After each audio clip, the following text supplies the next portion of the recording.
And Africa is in tears for so many years.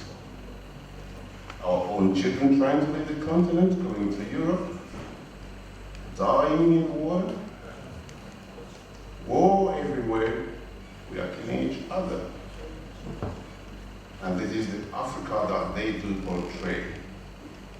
They do portray the Africa the way it is because that's the occasion that we give to them. And then the answer is, are we responsible for our results? Well, there is something that can be done. Our own children are dying of malaria. And malaria is all about dirty places, unmanaged water. Our children are dying of Ebola. Our children are dying of avoidable diseases. And we are here not investing enough in research.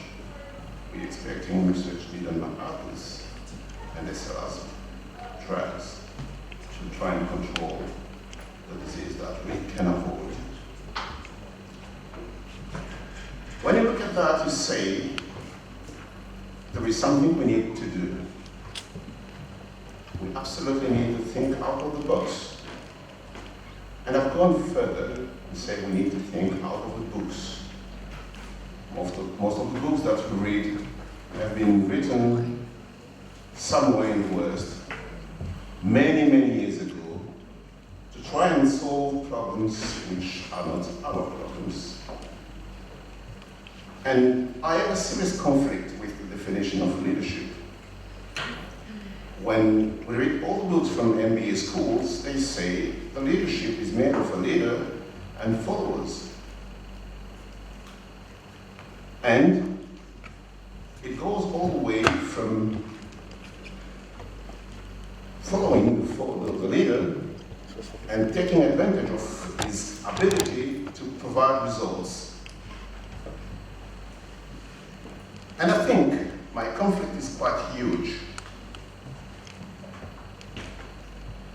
To me, a leader is a tall guy standing at the back, and a vision is just like a big light, making sure that when he makes steps ahead, he knows that everyone is taking advantage of that step. My opinion is quite simple. We do not have somebody doing something for somebody else. The leader is just the one to get things done. He's not the one to do things. And we need to make sure that there is no followers at all. We have actors, people who do take responsibility, including to choose the leader, to keep him in place or to move him away. I also believe we need to take things very seriously. And we need to take it so seriously that leadership is not something to play with.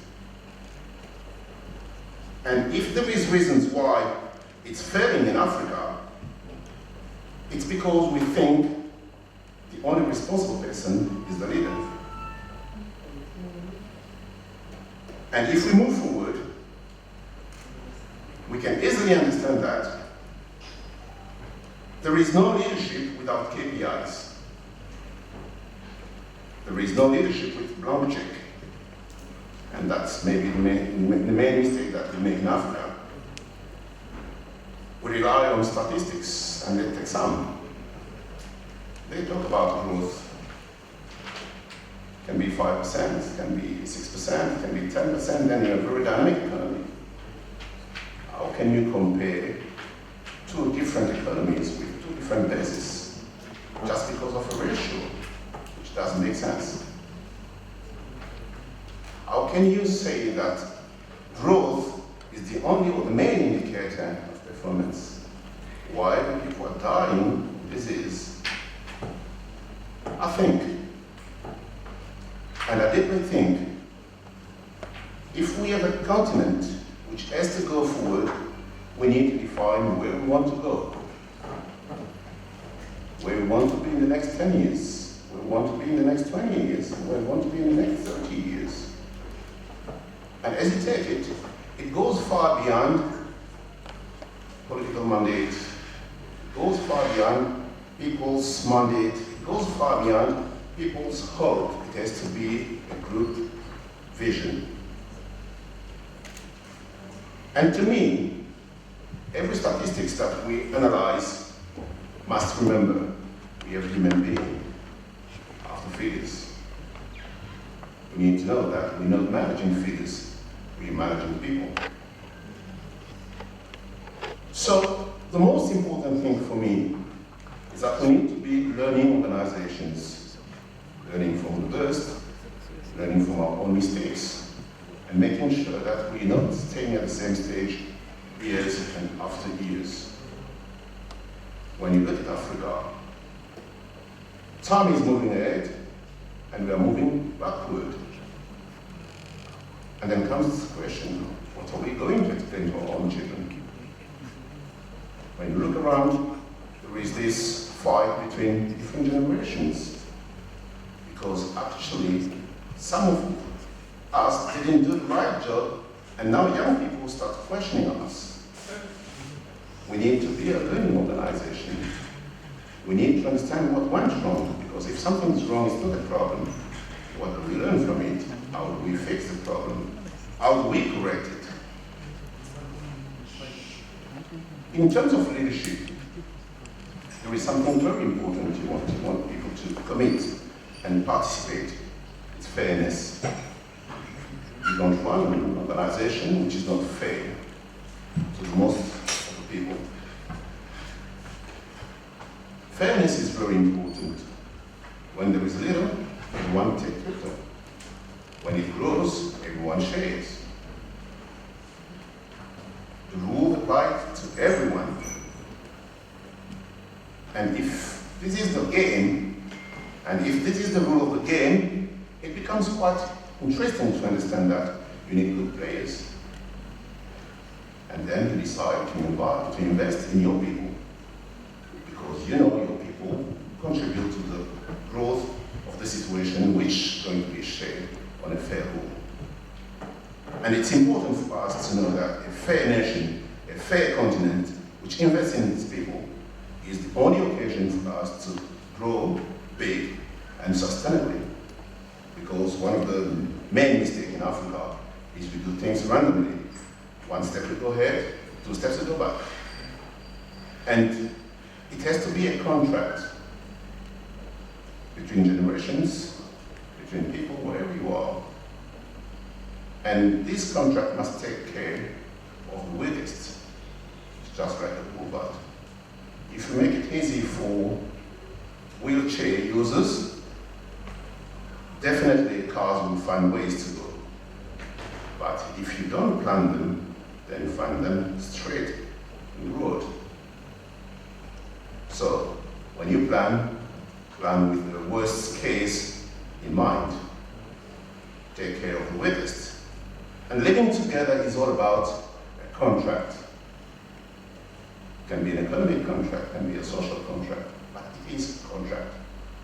Everyone has got his own role to play, and we need to make sure that leadership organizes that. And if there is no contract at all, then there is no plan at all, and then there is no life together.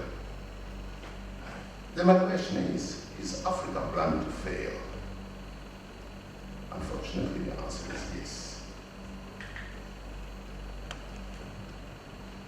Yes, just because we are not planned at all. And if we are not planned, if we don't have our own plan, somebody has got a plan for us. We belong to Chinese plan. We belong to Western plan. They know exactly what they want to do with Africa. Does Africa know what we want to do with them? Then starts our responsibility.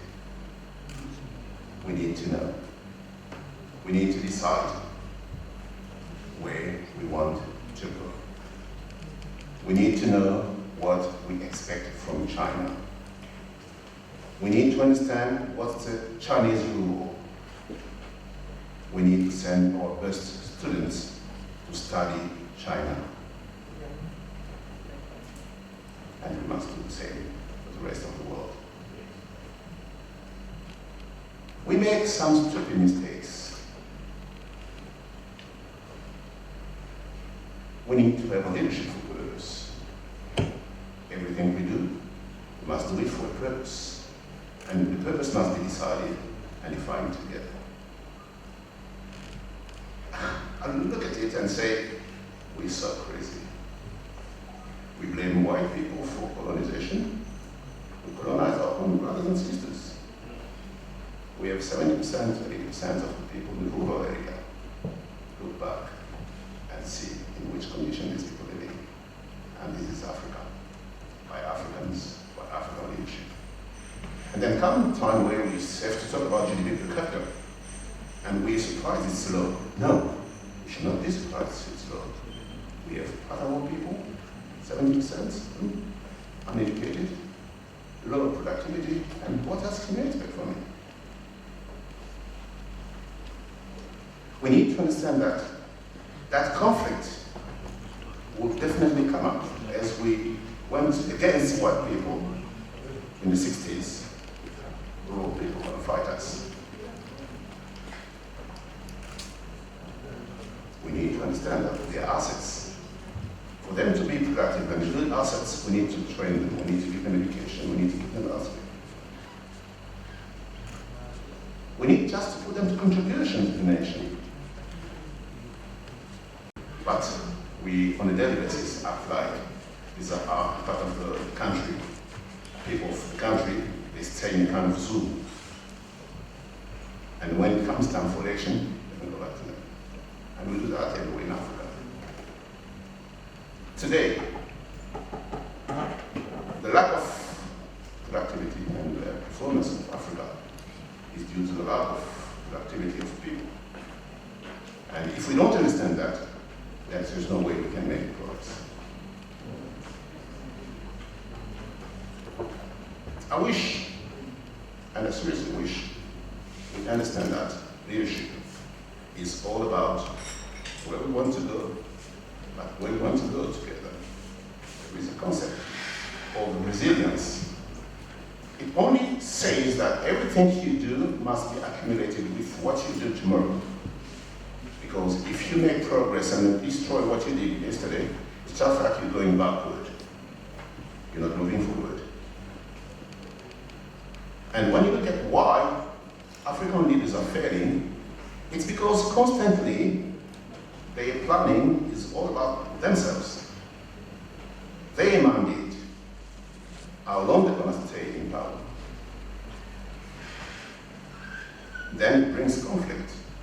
Just like it brings conflict between rural and urban. We need to make sure that people start planning long term.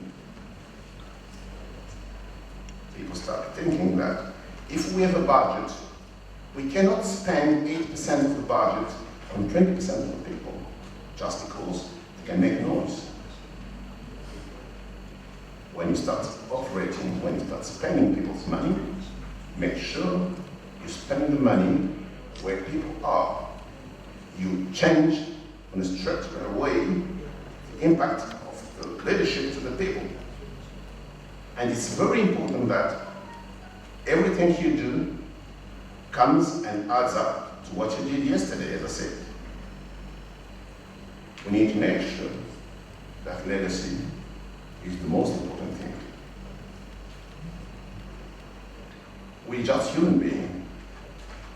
You can be very strong and very powerful. One day you're going to die. And the question is, what do people remember when you die? You can be changed. The question is, what are the people going to remember about you when you're gone? What are you going to take as a pride when you are not in a position? What are your children going to feel proud of when you're not there anymore? So, Leadership in Africa must change the paradigm. We need to prove we can achieve, because we can really achieve. We can provide for our own children. And there's no way we can provide if we don't invest in our people. One of the things that we need to improve is knowledge. Knowledge is key. We need to take our best children to best schools and train them. And when they come back, we need to put them in the right position to be able to provide for the country. We need to make sure that the reason that made us fail in the past don't drag us down. We need to blame our failures, because it's not about the race. It's not about the space where we are. It's all about competitiveness. It's about how we project ourselves in time. If we can shine everywhere else, it means we can shine on the continent. So, believe me, Africa is meant to be big, but we need something, critical mass. If we make it tiny, we're going to stay tiny. If we want to make it big, we need to unite. If we want to unite, then you forget yourself, and then you look at the big picture. That's where Africa is going to be big. Africa will be big as one. Thank you.